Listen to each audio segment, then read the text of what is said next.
राजधानी लखनऊ में एक बड़ा जन सैलाब उमड़ने वाला है। आपको देखने को मिलेगा कि तमाम आशा बहुएं एक साथ एक बैनर तले चारबाग से लेकर विधानसभा तक आने वाली हैं और एक मार्च निकालने वाली हैं, जिसमें वे अपने हक और अधिकार की लड़ाई लड़ने वाले हैं। इन आशा बहुओं ने पूरी तरह से कमर कस ली और इनका साफ तौर पर यही कहना है कि इनका कार्यक्रम अब लगातार यूं ही जारी रहेगा जब तक कि सरकार की तरफ से इनकी समस्याओं का हल नहीं किया जाता है, इनको राज्य कर्मचारी का दर्जा नहीं दे दिया जाता है। आपको बता दें, उत्तर प्रदेश की आशा बहुओं ने पूरी तरह से आगे की लड़ाई की तैयारियां कर ली हैं। जोरों शोरों से पूरी इंतजाम किए जा रहे हैं और ये कार्यक्रम उत्तर प्रदेश में एक बड़े स्तर पर होने वाला है और आगे चलकर इनका साफ तौर पे यही कहना, जब तक इन्हें जीत हासिल नहीं हो जाएगी तब तक ये कार्यक्रम ऐसे ही चलते रहेंगे। आज जैसा कि देखने को मिला कि अनुपूरक बजट पेश हुआ और इन सारी चीजों के बीच में तमाम तरह की बातें होती हुई नजर आ रही है, लेकिन उत्तर प्रदेश की आशा बहुएं अपना एक बड़ा जन सैलाब लेकर राजधानी लखनऊ में कल आने वाली है और विधानसभा का घेराव करने वाली है। अब देखना ये होगा कि आखिरकार कल के कार्यक्रम में क्या कुछ होता है, लेकिन उसके ठीक पहले ही प्रदेश अध्यक्ष विजय विद्रोही ने उत्तर प्रदेश की सभी आशा बहुओं को एक संदेश दिया है। उन्होंने क्या कुछ कहा है आप भी सुनिए और उनका साफ तौर पर यही कहना है कि सभी लोग एक बार इस प्रदर्शन में आने के पहले इस वीडियो को जरूर सुनिए और किस तरह से ये कार्यक्रम होने वाला है पूरे रोड मैप को भी समझे। उन्होंने क्या कुछ जानकारियां दी है आप भी सुनिए। विजय विद्रोही जी, आपका हमारे चैनल अटल टीवी पे बहुत बहुत स्वागत है। जी आभार आपका, आपके दर्शकों को भी मेरा बहुत नमस्कार। विजय विद्रोही जी, जैसा कि जिस वक्त का इंतजार लंबे समय से पूरे उत्तर प्रदेश की आशा बहुएं कर रही थी, जो कार्यक्रम आप लोगों का राजधानी लखनऊ में होना था, मैं सबसे पहले आपसे यही जानना चाहूंगी उसकी तैयारियां किस प्रकार से, क्योंकि आज अनुपूरक बजट भी पेश हो रहा है और कल आप लोग सीधे घेराव करने के लिए पहुंचने वाले हैं, तो क्या कुछ तैयारियां हैं इस वक्त पर? हमारी तैयारियां तो यही है कि प्रदेश के एक बहुत बड़े हिस्से में हड़ताल अभी भी जारी है, सरकार का दमन चक्र भी चल रहा है और जगह जगह बहुत तरह के उत्पीड़न की कार्रवाइयां और डराने धमकाने की कार्रवाइयां, मुकदमा लिख देने की कार्रवाइयां, ये सब जारी है। लोगों को नोटिस जारी किए जा रहे हैं, उनको निष्कासित कर देने की तमाम बातें हो रही हैं और सरकार की तरफ से कोई सकारात्मक रुख इनके सवालों को हल करने के बारे में अभी तक नहीं दिखाया गया है। और आज 7वां दिन है,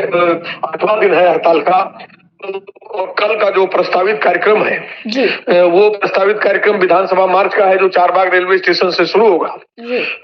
उसमें भी प्रदेश की हजारों आशा वर्कर्स इतने विपरीत मौसम के बावजूद पहुंचेंगी और सरकार को अपने सवालों को सुनने के लिए बाध्य करने की एक कोशिश करेंगी। यद्यपि सरकार बहुत निर्मम है, क्रूर है और मजदूर विरोधी है और उसके पास आम आदमी को देने के लिए कुछ नहीं है। सबसे बड़ी बात तो यह है कि नैतिक रूप से जब सरकारें पतित हो जाती है और उनको लगता है कि जनता के सरोकार से कट के भी वो चुनाव जीत सकती है, तो वो फिर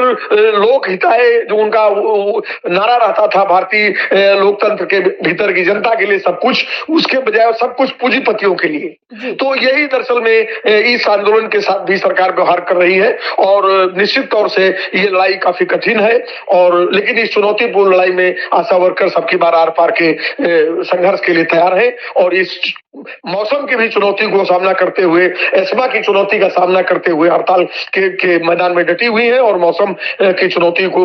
भी स्वीकार करते हुए लखनऊ कल वो बहुत बड़ी तादाद में पहुंचेगी। जी विजय विद्रोही जी, एक चीज और देखने को मिली, अभी हमारी बात तमाम आशा बहुओं से हुई थी, उनका कहना है कि अधिकारियों की तरफ से दबाव बनाया जा रहा है, सरकार की तरफ से दबाव बनाया जा रहा है, मतलब कि किसी न किसी तरीके से इस कार्यक्रम को रोकने की तैयारी की जा रही है। आखिरकार सरकार को पहले से ही अंदाजा है कि कल जो तादाद होगी, जो भीड़ होगी, वो बहुत ज्यादा होने वाली, तो क्या इसे कहा जाए कि सरकार ने जो काम नहीं किए हैं उसको लेकर उनके अंदर कहीं ना कहीं धीरे धीरे डर व्याप्त होता हुआ नजर आ रहा है? निश्चित तौर से सरकार बहुत डरी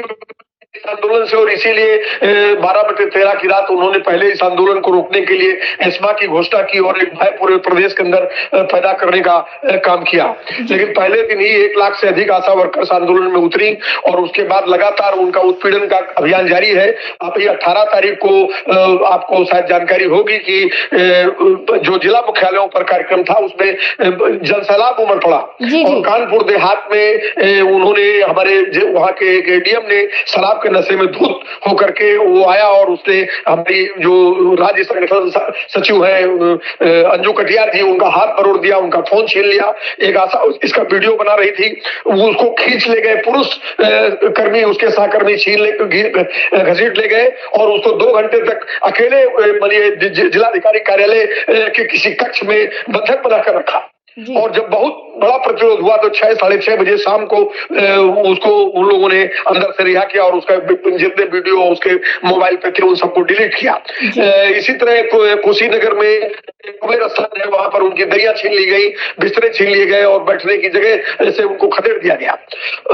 तमाम तरह का इस तरह का घटनाक्रम पूरे प्रदेश में जारी है। फर्रुखाबाद में पुलिस बल का प्रयोग किया जा रहा है, तो तमाम दलालों का इस्तेमाल किया जा रहा है। जो एनएचएम में लाखों करोड़ का जो घोटाला है, उस घोटाले का पैसा खर्च करके बहुत सारा ट्रोल आर्मी को पीछे लगा दिया गया है और आशाओं को बदनाम करने की कोशिश की जा रही है। तो प्रदेश का कोई ऐसा अस्पताल, सामुदायिक स्वास्थ्य केंद्र नहीं है जिस सामुदायिक स्वास्थ्य केंद्र में गर्भवती की जाती हो तो 3,000 रुपए का नजराना उसे न देना पड़ता हो। धागा, तागा, ग्लव्स, सब कुछ उसको बाहर से खरीदना है, दवाइयां उसको बाहर से खरीदनी है। लेकिन आरोप आशा पर लगता है कि आशा बेईमानी कर रही हो। ये सरकार जानबूझ के आशाओं को बदनाम करने के लिए ट्रोलर्स का गिरोह लगा दिया उन्होंने जी। और एक सबसे बड़ी बात यह है कि इस आंदोलन के मूल में एक बात को समझना होगा कि सरकार धीरे धीरे राष्ट्रीय स्वास्थ्य मिशन को ही खत्म करने की तरफ बढ़ रही है। अभी उन्होंने एक सर्कुलर जारी किया है और आपकी भी उन एनएचएम के एक नेता से बात हो रही थी, मैंने उस वीडियो को सुना था जी। तो उसमें उस संबंध में भी मैं एक बात कहना चाहता हूं कि सरकार ने एक सर्कुलर जारी किया है जिसमें उन्होंने कहा एक काम के बदले, एक आदमी के बदले एक काम नहीं, एक आदमी 4 काम का सिद्धांत लागू करना है। और इस प्रकार से 1 लाख जो संविदा और आउटसोर्सिंग कर्मचारी एनएचएम के अंदर काम कर रहे हैं, इनको 1/4 करने की तरफ सरकार बढ़ रही है। नंबर 1। नंबर 2, तो स्वाभाविक है कि आशा भी उससे इफेक्ट होगी। एनएचएम का एक बहुत बड़ा हिस्सा खत्म होने जा रहा है और सरकार दरअसल में धीरे धीरे जिस रास्ते की तरफ बढ़ रही है वो रास्ता है पूरे एनएचएम के जितने सामुदायिक स्वास्थ्य केंद्र बने हुए हैं इनका निजीकरण कर देना। प्रदेश के अंदर 16 सामुदायिक स्वास्थ्य केंद्रों को निजी हाथ में देने का निर्णय हो चुका है, उसका एमयू साइन हो चुका है, जिनमें एक कुशीनगर का खड्डा है और गोरखपुर का एक सामुदायिक स्वास्थ्य केंद्र है। तो इस तरह से पूरे प्रदेश के एनएचएम को ये सरकार निजी हाथों में ले जाने की साजिश कर रही है। इस बात को राष्ट्रीय स्वास्थ्य मिशन के कर्मचारियों को भी समझना चाहिए, आशा वर्कर्स को भी समझना चाहिए और सारे लोगों को समझना चाहिए जो स्वास्थ्य से माने जनता को भी इस बात को समझना चाहिए कि ये निजी हाथ में अगर ये संस्थाएं चली गई तो आप समझ लीजिए कि ये आम आदमी के लिए भी बहुत मुसीबत का समय है और कर्मचारियों के भविष्य का क्या होने वाला है इसको समझ, इसलिए एक साझी लड़ाई का सवाल है। तो सरकार की इस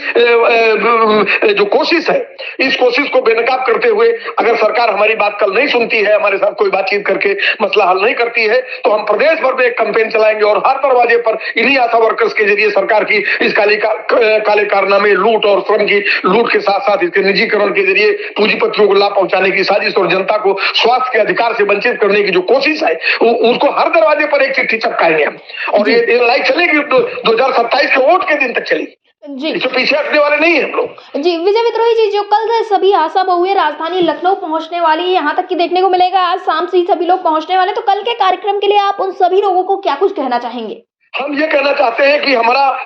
ये लंबी लड़ाई है और इस लड़ाई में धैर्य और अनुशासन बनाए रखना है। हम एक बहुत मर्यादित और अनुशासित संगठन है, तो हम अपने सवाल को आगे बढ़ाने के लिए प्रोटेस्ट में आ रहे हैं और किसी भी अराजकता की हमारे आंदोलन में कोई गुंजाइश नहीं है। हम एक बात ये कहना चाहते हैं कि जो हमारे आंदोलन को रोकने की कोशिश में जो ताकतें लगी हुई हैं वो तमाम एनजीओ नुमा संगठन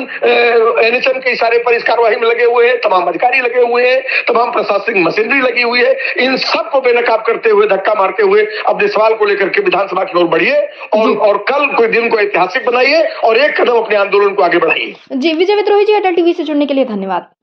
आपका आभार।